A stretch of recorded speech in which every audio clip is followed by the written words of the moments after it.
मी माझे मावळो सर्व, तू तुझे उगवो आता. मी तू पण जगन्नाथा, होवो एकचितत्वता. देवभक्त असे द्वैत, अद्वयत्व न खंडिता. दाखवी देवदेवेशा, प्रार्थना ही तुला आता. सद्गुरुनाथ महाराज की जय.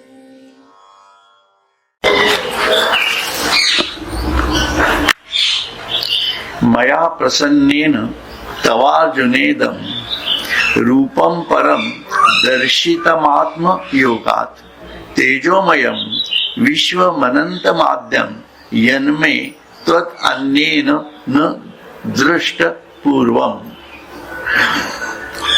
भगवान म्हणतात, अर्जुना, मी प्रसन्न होऊन अत्यंत तेजोमय, अमर्याद, आद्य म्हणजे सृष्टीच्या पूर्वी असणारे, पण पूर्वी तुझ्याशिवाय दुसऱ्या कोणी न पाहिलेले असे हे आपले श्रेष्ठ स्वरूप तुला आपल्या योग सामर्थ्याने दाखविले. कारण अर्जुनाने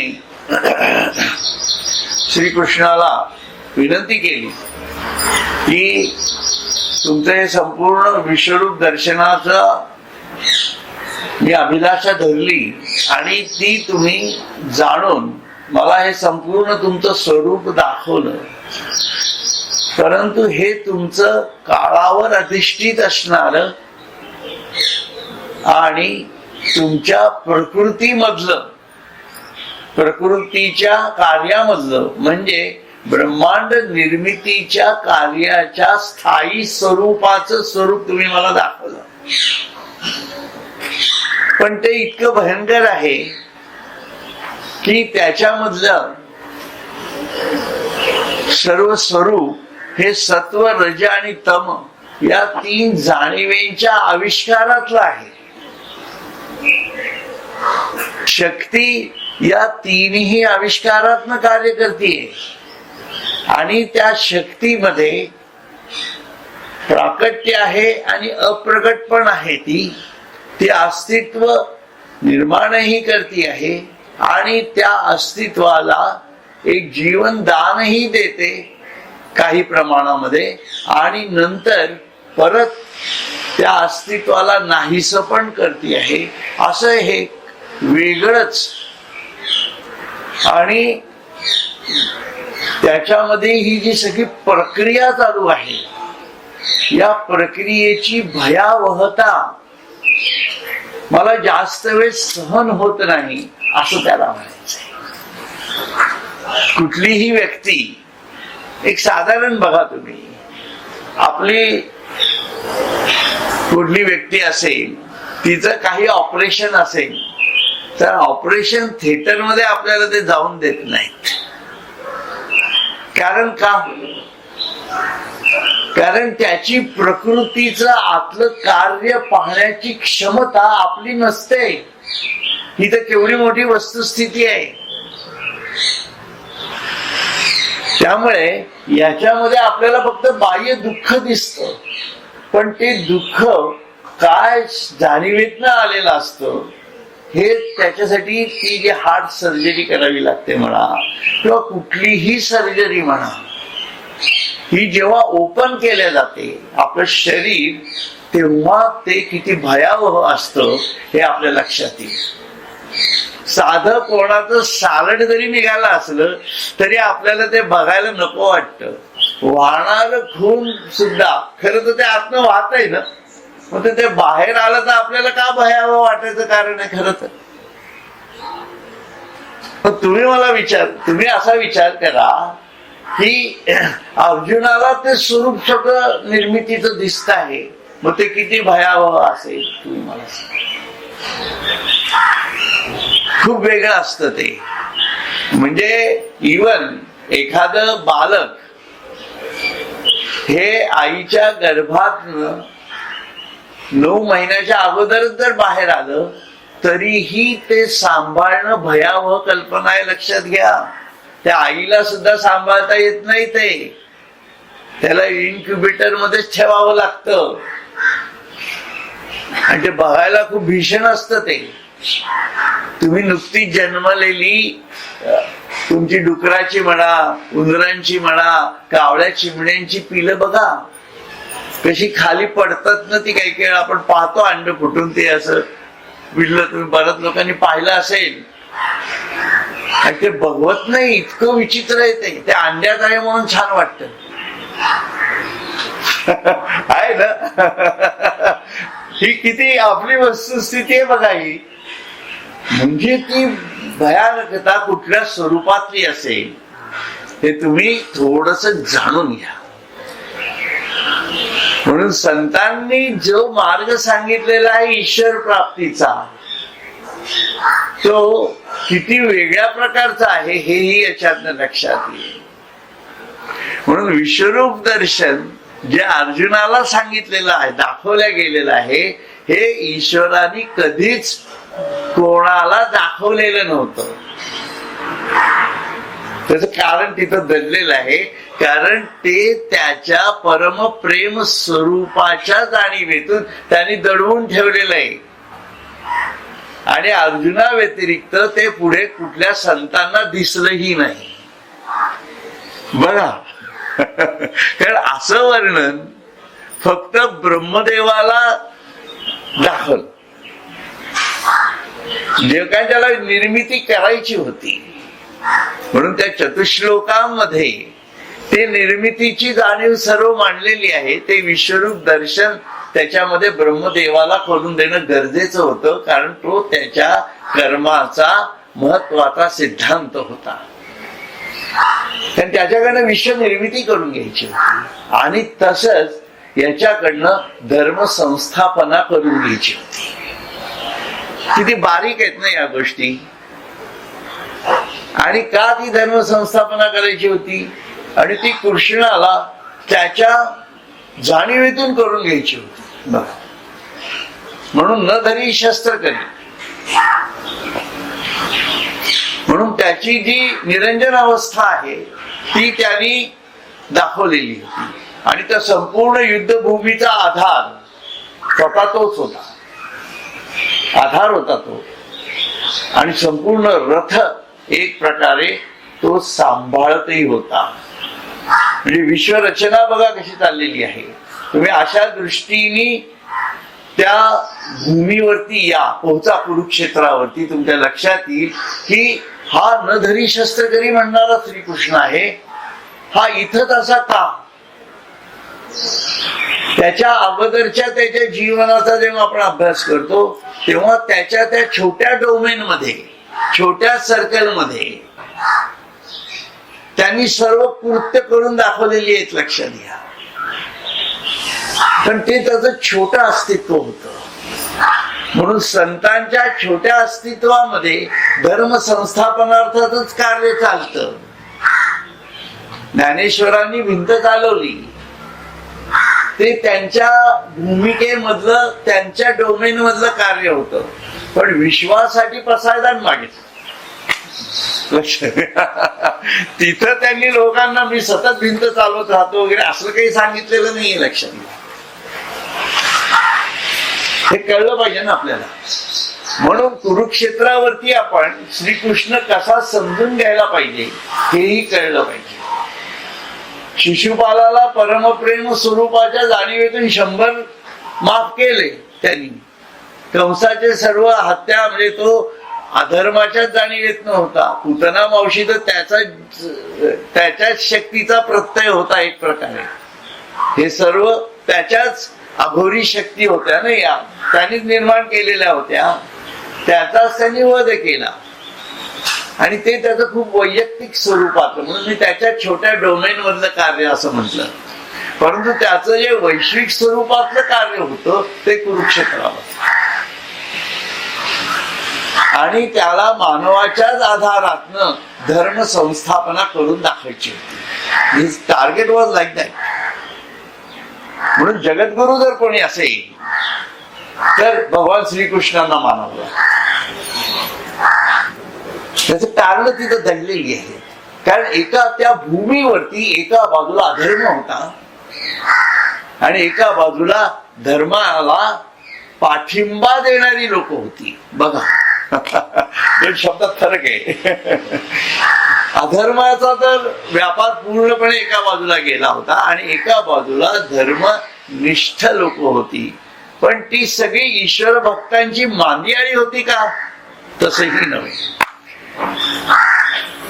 म्हणून सामाजिक दृष्ट्या कसं बघावं लागतं हे पण समजायला पाहिजे ना आपल्याला. आणि ही भूमिका जेव्हा आपण लक्षात घेतो तेव्हा आपल्या लक्षात येतं की भगवान श्रीकृष्ण नेमके कुठल्या भूमिकेमध्ये भगवद्गीता सांगतात. ही त्यांची भूमिका आहे की त्यांना विश्वरूप दर्शन फक्त अर्जुनालाच का दाखवायचं होतं? बाकी कोणाला दिसलं नाही. ते फक्त अर्जुनाला दिसलं. त्याचं कारण जे होतं की त्याच्या भूमिका त्याप्रमाणे त्यांना तयार करायच्या होत्या. कारण पुढे धर्मसंस्थापनार्थ तू श्रीकृष्णाची म्हणजे पुरुषोत्तमाच्या जाणीवेतून अध्यात्म हाच धर्म कसा श्रेष्ठ धर्म आहे ही संस्थापना करायची होती. त्यांनी काय असं म्हटलेलं नाही ना भगवद्गीतेत हिंदू धर्म संस्थापनार्थ आहे का ख्रिश्चन धर्म संस्थापनार्थ आहे का मुसलमान धर्म संस्थापनार्थ आहे. हे सर्व खुज्या गोष्टी आहेत, लक्षात ठेवा. या धर्मांमध्ये काही अर्थ नाही. म्हणून भागवत धर्म आपण भागवत धर्म, हा हिंदू धर्माचे आम्ही भागवत धर्मी आहोत. मुसलमानांनी म्हणावं आम्ही भागवत धर्मी आहोत. काय म्हणावं? का ती माणसं नाहीत का? पण त्याच्यासाठी जे एक डोक्याची लेवल लागते की नाही ती जर नसेल तर ते प्रकृती नियतीचा हत्यार चालतच, लक्षात ठेवा. त्याच्यामुळे आपण आपल्या मार्गावरून चालावं.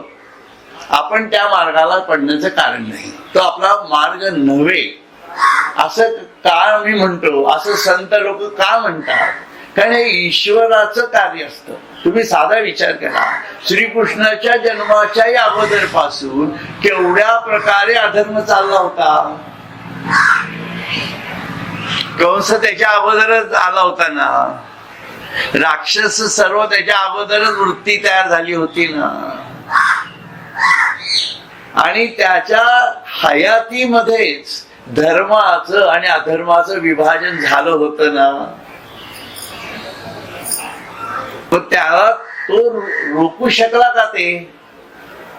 तो रोखू नाही शकलेला, कारण तो अनासक्तच आहे. त्याला याच्या त्या प्रकृतीच्या कार्यामध्ये यायचंच नाहीये.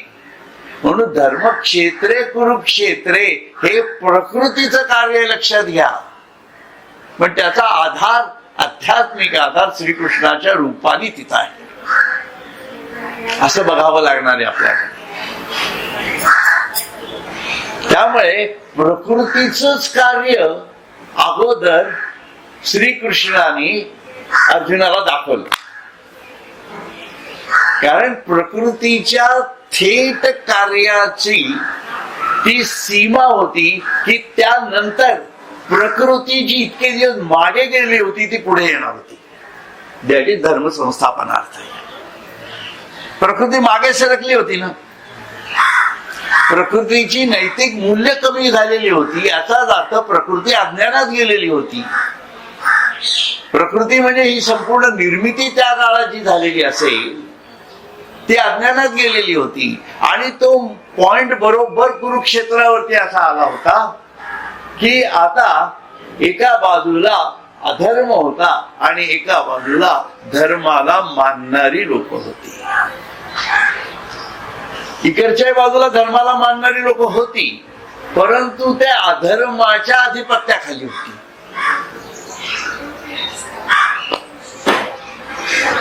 कोरड्या बरोबर ओले जळतं म्हणतात ना, असं काहीतरी म्हणून. तर काही नाईलाज आहे त्याला, शरपंजरी पडावं लागलं ना, द्रोणाचार्यांना मरावं लागलं. पुत्र प्रेम किती आंधळ होतं बघा, पुत्र प्रेम किती आंधळ होतं. म्हणजे फक्त धृतराष्ट्र पुत्र प्रेमी होता का, असं काही नव्हतं. आणि भीष्म हे प्रतिज्ञा प्रेमी होते. म्हणून ती प्रतिज्ञा की मी त्या जो सिंहासनावर बसेल त्याला मी मदत करणार, ही प्रतिज्ञा. बाकी काय नाही, मी यांचाही नाही, मी त्यांचाही नाही. म्हणजे सेक्युलरिझम सुद्धा चालत नाही, लक्षात ठेवा. आहे ना, हे स्पष्टता आहे ही. तुम्हाला धर्माच्या बाजूनेच उभं राहावं लागणार आहे, लक्षात घ्या. आणि धर्म म्हणजे नीतिमान जीवन पद्धतीचा धर्म. हा, मी सेक्युलर आहे, मी कोणालाच हे करत नाही, हा मूर्खच म्हणजे तू. तर सगळे सेक्युलर वादी जे लोक आहेत त्यांना आयुष्यात काही जमलेलं नाही आणि ते सिद्धही करता आलं नाही. मार्क्सही गेला आणि तो बाकीचे जे सेक्युलर वाले माओवाले होते तेही गेले. समाजवाद हा अभिप्रेतच नाहीये, लक्षात घ्या. मी खोटं सांगत नाहीये, कारण हे ईश्वरालाच मंजूर नाहीये. तो आणेल त्यावेळेचा समाजवाद असेल तो. माणूस म्हणेल मी सुसंवाद आहो, तुम्ही तुमच्या घरामध्ये खाताय आणि मोलकरणीला शिळे घालता, कुठला समाजवाद आणणार तुम्ही? सर्वम खलुइदम ब्रह्म ही सुसंवादाची जाणीव जोपर्यंत तुमच्यामध्ये हृदयात स्पर्श करत नाही. तुम्ही शेजारच्यानी कचरा इथे टाकला, माझ्या घरासमोर टाकला म्हणून मी चिडणारा माणूस जर असेल तर मी कुठल्या समाजवादाच्या गोष्टी करतोय? कुठला सेक्युलर मी? असल्या भंकस कल्पनेच्या मागे लागायचंच कारण नाही, लक्षात ठेवा.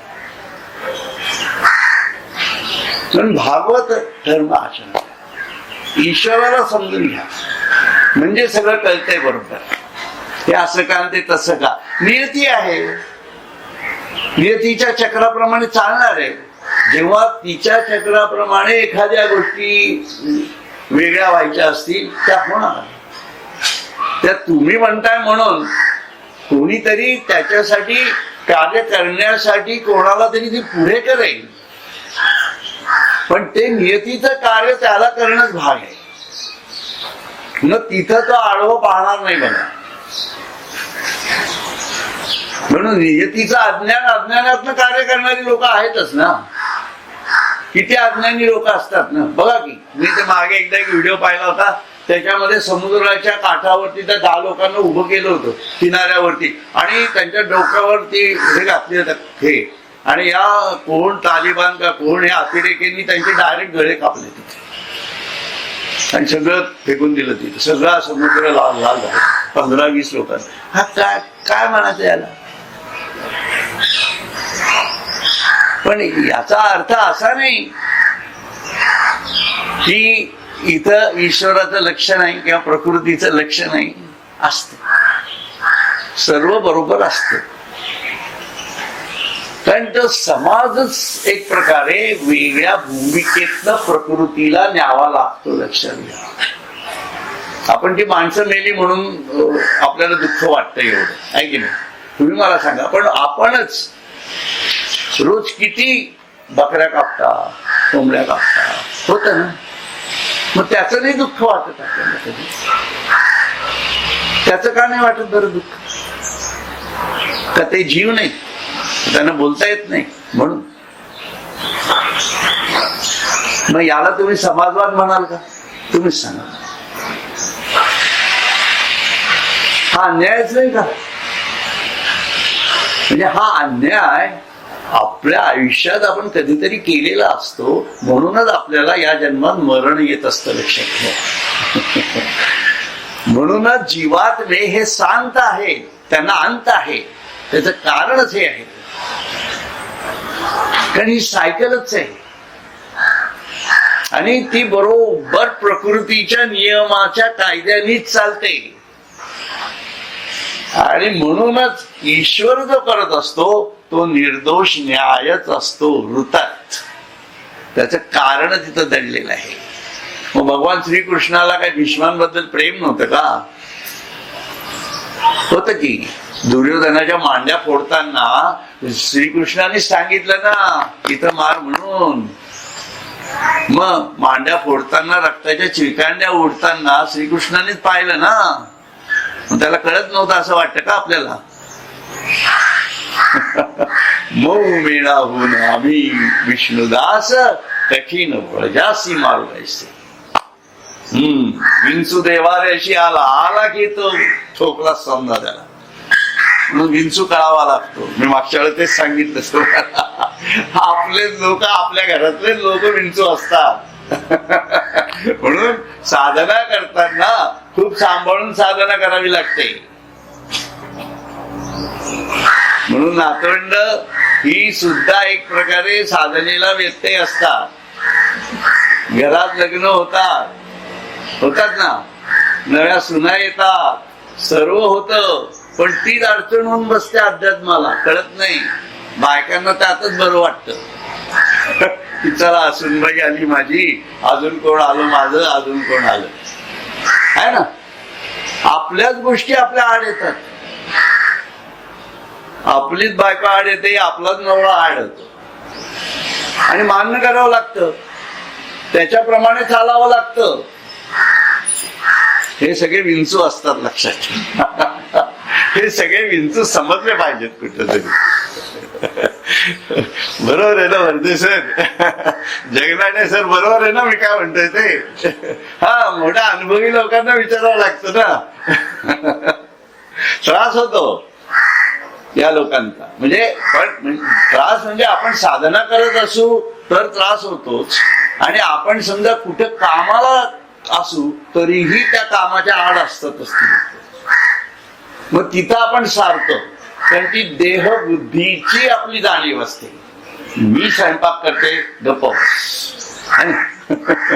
मला भजनी मंडळाला जायचंय बाजूला व्हा, मला टीव्ही बघायचा आज दिवसभरात मी एकदाही पाहिलेला नाहीये, मला बघायचंय. सगळ्यांनी बघा, पावभाजी आणा नाही तर काही करा. विंचू असा मारतो आपण. असो, पण सांगण्याचा हेतू काय आहे माझा याच्यातला, की इथं हे आपल्याला समजणं गरजेचं आहे की श्रीकृष्णाने अर्जुनाला जे घडणार आहे ते स्वरूप इथं सांगितलं. म्हणून ते काय म्हणतायत, भगवान म्हणतात अर्जुना मी प्रसन्न होऊन अत्यंत तेजोमय अमर्याद आद्य म्हणजे सृष्टीच्या पूर्वी असणारे, पण पूर्वी तुझ्याशिवाय दुसऱ्या कोणी न पाहिलेले असे हे आपले श्रेष्ठ स्वरूप तुला आपल्या योग सामर्थ्याने दाखवले. म्हणजे योग सामर्थ्य, आता याच्यात योगही आहे आणि सामर्थ्यही आहे. मग तुम्ही याला योग म्हणावं लागणार ना तुम्हाला. म्हणजे विश्वरूप जाणीवेमध्ये जाणं, विश्वाचा अभ्यास करणं, म्हणजे ईश्वराला समजून घेणं. जे आपण म्हणतो की ब्रह्मांड निर्मिती हा योग नाही का झाला? स्वतः कृष्णाने सांगितलेले. स्वरूपाचं ज्ञान घेणं हा योग नाही का झाला? आणि या संपूर्ण जाणीवेसाठी काय लागणार आहे? मन आणि बुद्धीची स्थिरता लागणार आहे, तरच हे समजू शकणार. म्हणून ज्ञानदेव म्हणतात अर्जुना समत्व चित्ताचे. पण त्याशिवाय हा याचा योगच समजत नाही. आणि हा तर त्याचा ऐश्वर्य योग म्हणतात. ते आपण कुठला योग करता? ऐश्वर्य योग करता का? आहे ना. योग निद्रा करतो आपण, पण ऐश्वर्य योग काय करत नाही बघा. है ना. बरेच लोक योग निद्रा वगैरे असे काही प्रकार चालतात. थोडस काहीतरी शवासना म्हणू आपण त्याला एखाद्या. काही लोक शवासना म्हणतात, काही लोक योग निद्रा म्हणतात.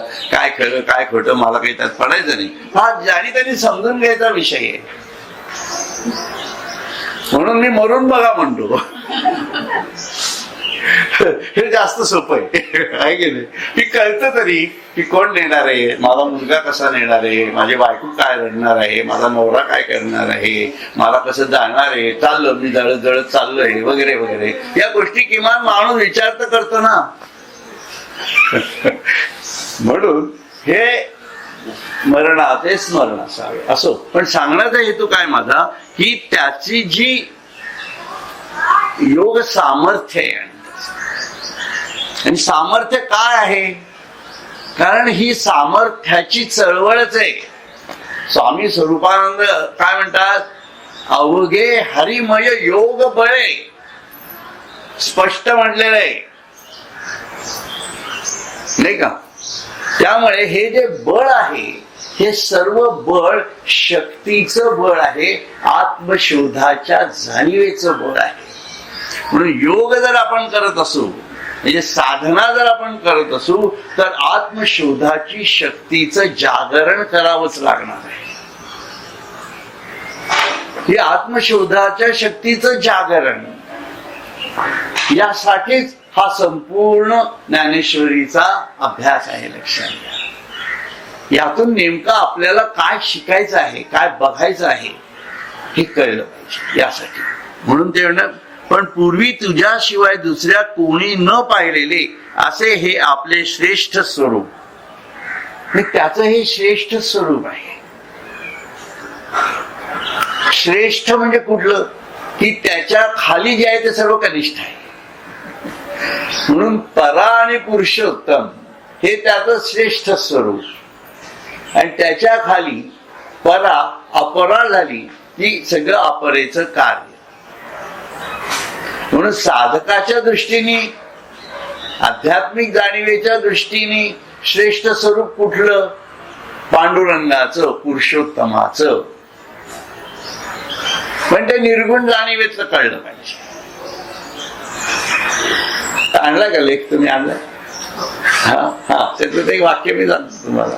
परवाच्या याच्यामध्ये आपण ते गुरुगीतेतही पाहिलं होतं, सहज आता आठवलं म्हणून. हा,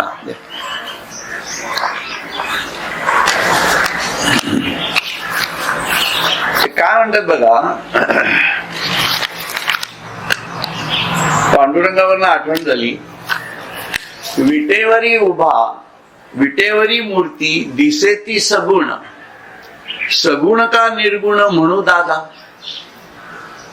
असा प्रश्न मुक्ताबाई ज्ञानेश्वरांना विचारताय.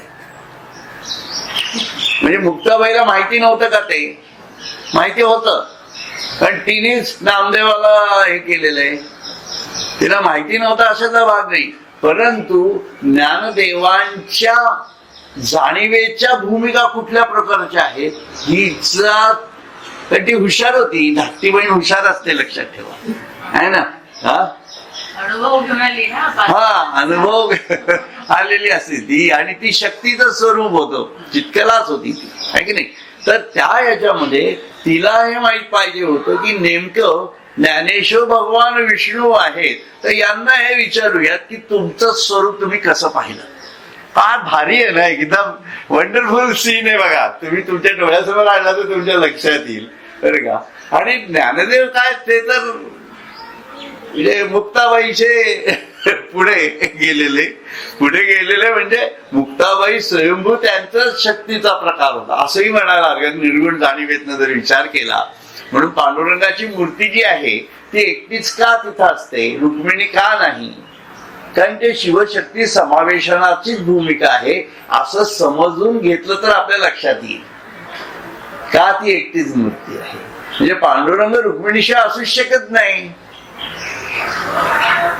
म्हणून रुक्मिणीची वेगळी मूर्ती ज्यांनी कोणी स्थापन केली आहे ते भेदवृत्ती आहे, काही गरज नाही आहे रुक्मिणीची मूर्ती तिथं ठेवण्याची. म्हणून त्यांची हिंमतही झाली नसेल त्यावेळेला, ज्यांनी कोणी ठेवली असेल, मला काही त्यांना दोष द्यायचा नाहीये, पण ती बाजूला ठेवली गेलेली, शेजारी नाही. कारण आपण जे बघत असतो ते बुद्धीच्या भेदातनं पाहत असतो, आणि ईश्वर कार्य हे त्याच्या शक्तीसहित करत असतो, त्याच्यात भेदच नसतो. दोन भूमिकांमध्ये हा फरक येतो. म्हणून याच्यामध्ये ते काय उत्तर देतात बघा, सत्य ज्ञानतेची गगनाचे प्रावरण, नाही रूप वर्ण गुण तेथे, तोहा डोळे भरी पहावा श्रीहरी, पाहता पाहणे दोन्ही सांडोनिया, वाचेचा उच्चार नवलसाचार, स्वरूप निर्विकार कोंदाटले, ज्ञानदेव म्हणे ज्योतीची निज ज्योती, तीही उभी मूर्ती विटेल. अगं मीच उभा आहे का ताकद आपली असं बोलायची. हा अमृतानुभव आहे, लक्षात घ्या. ज्ञानेश्वरांचा अमृतानुभव आहे हा.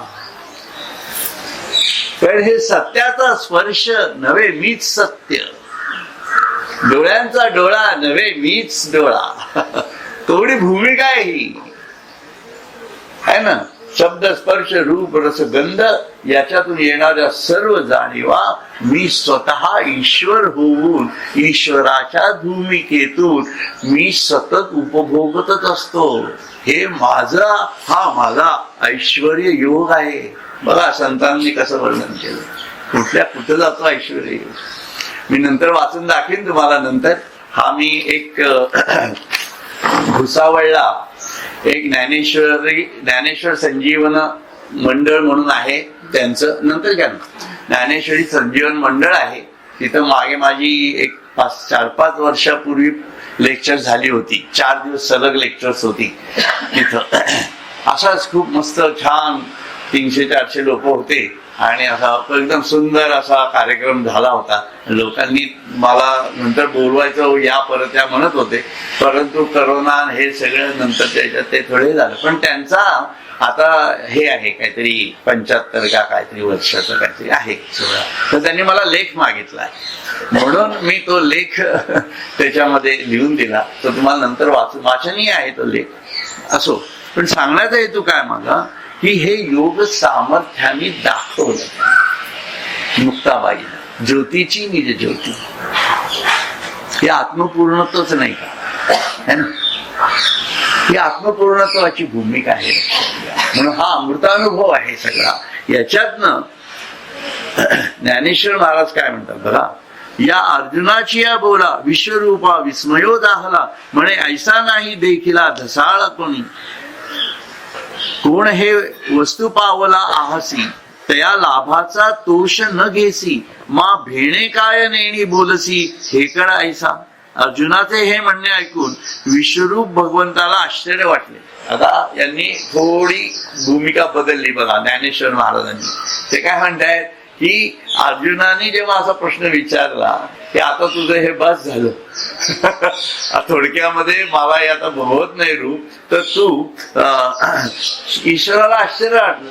त्याची प्रतिक्रिया काय झाली असेल श्रीकृष्णाची की अरे मी तुला एवढंच दाखवतोय आणि तुला घाम फुटलाय, तू बंद करा म्हणतोय, दाखवू नका म्हणतोय. नाही म्हणजे एखाद्याने आपण एखाद्या लहान मुलाला सिनेमा पाहण्यासाठी घेऊन जायचं आणि तो मध्ये सिनेमात रडायला लागला. आपण काय म्हणणार, अरे काय एवढं छान सिनेमाला आणलं, तुझ्यासाठी चॉकलेट घेतली, सर्व दाखवलं तुला, आणि तू सिनेमा बघतोय आणि तुझीच इच्छा होती बघायचं सिनेमा म्हणून मागे लागून, आणि इथं तू रडत बसला, तर त्या मामाची किंवा त्या वडिलांची काय स्थिती होईल. तशी ती स्थिती थोडी अर्जुनाची, असं त्यांनी म्हटलं इथं. बरं का, आश्चर्य वाटले. आणि भगवान म्हणाले, अर्जुना तुझ्यासारखा अविचारी दुसरा कोणी मी पाहिला नाही.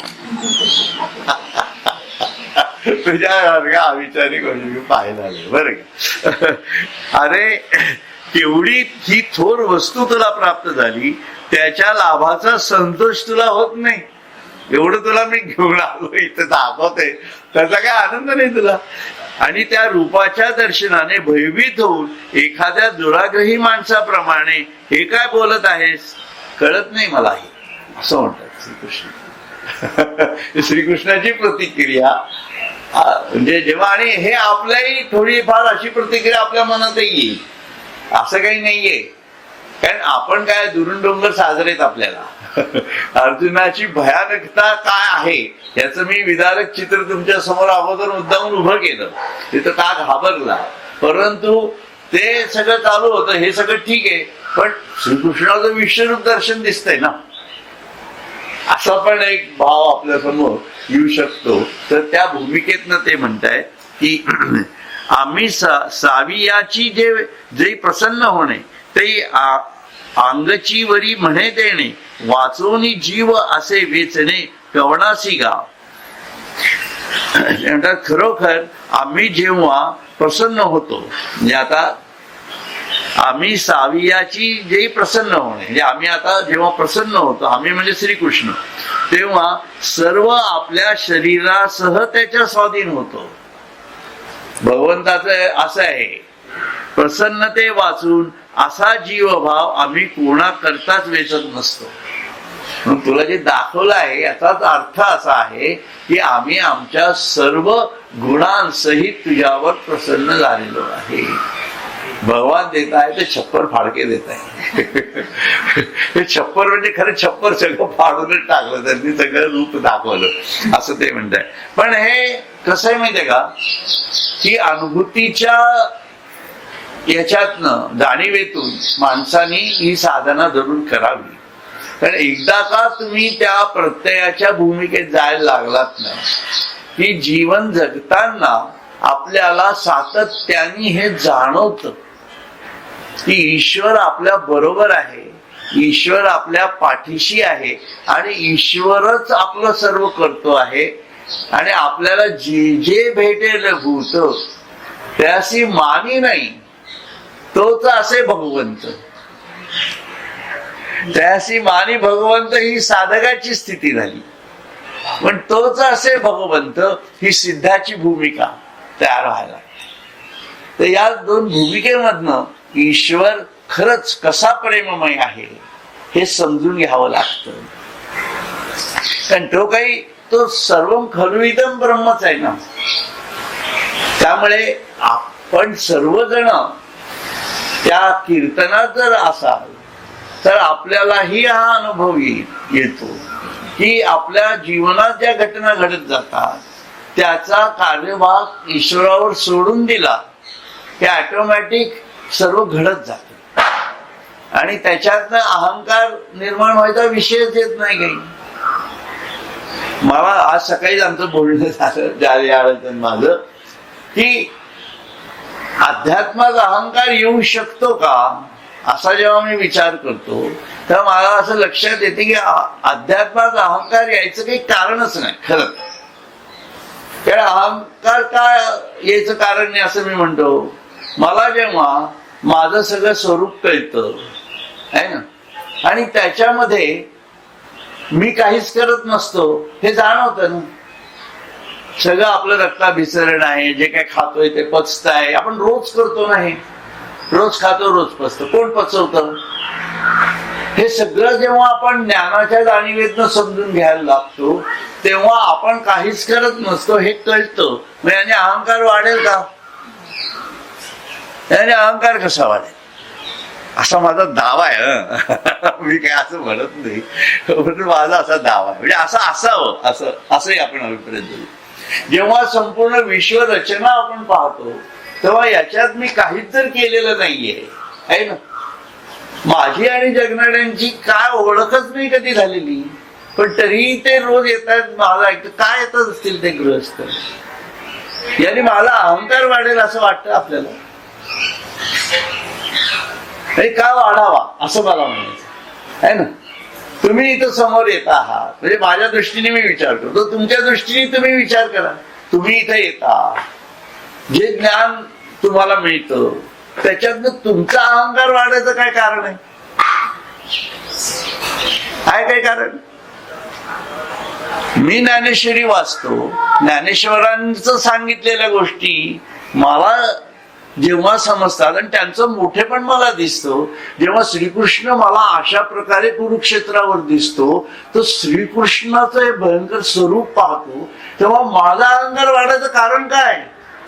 उलट मी जास्त समर्पितच होतो ना. उलट माझं खुसेपणच मला दिसतं ना आहे ना. मी भगवद्गीता सांगतोय, मी काय सुधीर पांडे गीता सांगत नाहीये इथं. माझ्या अहंकाराचा काय विषय आला याच्यात? म्हणून यांनी ज्ञानाने अहंकार वाढतो वाढू नये असं माझं मत आहे. मी त्याचा प्रयत्न करतो असं मला पाहिजे असेल तर. त्याच्यामुळे हे खूप वेगळ्या प्रकारे आपल्याला समजून घेता यायला पाहिजे. असो, पण ते काय म्हणतायत, म्हणून तो ईश्वर प्रसन्न करण्याचं जर कारण असेल तर त्याच्या ज्ञानात शिरा, असं मी सांगते तुम्हाला. मला सांगण्याचा मूळ हेतू तो आहे. आणि त्यांनी काय अहंकार वाढण्याची काळजी करू नका. अहंकार विहंकार काही वाढत नाही. आलं का लक्षात? तुम्ही ते मोठं स्वरूप पाहिल्यावर अहंकार वाढेल कसा? मला हा प्रश्न आहे माझ्या डोळ्यासमोर. हा, तुम्ही असं जर सांगत असाल की हे माझं स्वरूप आहे वगैरे, मग ते लोकांनाही कळतं ना काय भंपक माणूस आहे हा, काही सांगतोय म्हणून, आहे ना. त्याने अहंकार वाढणार नाही, उलट अहंकार कमीच होईल असेल तर. त्याच्यामुळे मी तर काहीच नेणं, मी माझे मावळू सर्व, तू तुझे उगवता. अहंकाराचा विषय साधनेमध्ये येतच नाही असं मला वैयक्तिक वाटतं. म्हणजे जेव्हा आपण साधना सुद्धा करतो आणि जेव्हा वेगळ्या अनुभवाच्या याच्यातनं जातो तेव्हा आपल्याला अहंकार यायचं का मला नाही वाटत. कारण आपल्या आतली अनुभूती आपल्याला कळते ना. त्याने अहंकार कसा येईल? आता परवा मी जे इडा पिंगला किंवा तुर्याचं वगैरे जे काही सांगितलं तुम्हाला, त्यांनी काय माझा अहंकार थोडीच वाढणार. अरे त्या शक्ती तुमच्यात पण आहेत असं मी सांगतोय. हे प्रत्येकामध्ये आहे ना, ईश्वर प्रत्येकामध्ये आहे. मग याने माझा अहंकार वाढायचं काय कारण? म्हणजे मी असा विचार करतो माझ्या जाणीवांमध्ये समर्पित वृत्ती येण्यासाठी. म्हणजे एक प्रकार असा सांगितला तुम्हाला. म्हणून मला असं वाटत नाही व्यक्तिशः की अहंकार वाढतो आणि ईश्वराच्या ज्ञानाने अहंकार तर अजिबात वाढत नाही. नाहीतर भगवान श्रीकृष्ण ज्यांनी एवढी गीता सांगितली ते फार मोठे अहंकारी मानावे लागतील आपल्याला. पण त्यांच्या इतकं कोणीच काही केलेलं नाही. मग ते अहंकारी होते असं म्हणायचं का? आणि जे रूप त्यांनी कोणालाही दाखवलं नाही, म्हणजे ते दाखवलं नाही म्हणजे हा काय अहंकार आहे का त्यांचा? बघा, तुम्ही विचार करा. प्रत्येक पॉइंट वरती विचार करण्यासारख्या या गोष्टी आहेत. म्हणून साधनेचं, ईश्वराचं साक्षात दर्शन श्री हरीचे काय आहे ते पण कळलं पाहिजे ना. म्हणून त्याने अहंकार वाढत नाही, लक्षात. असो, तर इथे आपण आता थांबूयात. हरिओम तत्सत.